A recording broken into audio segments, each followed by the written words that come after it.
Hi good morning అండి. ఇదేంటా అని చూస్తుర్రా, మెంతాకును నేనైతే తెంపుతున్నాను.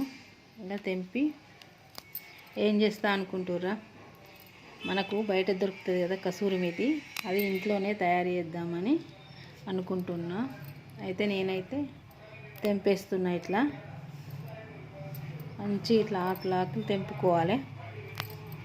బయట ఎందుకు కొనుగో, మనం ఇంట్లోనే ట్రై చేద్దామని చేస్తున్నాను. ఇట్లా మంచిగా తెంపుకొని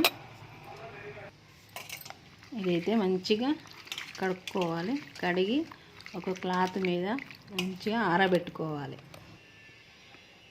మంచిగా శుభ్రంగా కడుక్కున్నాను. ఒక క్లాత్ మీద ఆరబెట్టుకున్నాను.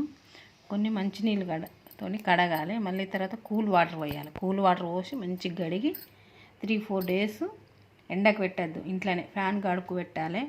లాస్ట్ రోజు కొంచెంసేపు ఎండకు పెట్టి ఒక డబ్బాలు ఎత్తుకుంటే కసూరి మేతి తయారవుతుంది. చూద్దాం మనం 3-4 డేస్ తర్వాత. చూసారా, 3-4 డేస్ తర్వాత కసూరి మేతి తయారైంది. మంచిగా ఎండింది. ఒక్కరోజు కూడా ఎండలో పెట్టిన, 3-4 డేస్ నీడకు పెట్టి ఒక్కరోజు ఎండలో పెట్టిన. ఇక డబ్బాలు ఎత్తుకున్నాడే ఎంత మంచిగా అయింది చూడండి. అంటే అయిపోతుంది. ఇట్లా అంటే అయితే మంచి ఆలుగడ్డ ఫ్రైలా కానీ, పన్నీర్ కర్రీలా, మష్రూమ్ కర్రీలు వేసుకుంటే సూపర్ టేస్ట్ వస్తుంది. బయట కొనేదానికన్నా మనం ఇంట్లో చేసుకుంటే మంచిగా ఉంటుంది. స్మెల్ కూడా సూపర్ వస్తుంది. మనం ఇంట్లో చేసుకున్నాం కాబట్టి మంచిగా ఉంది.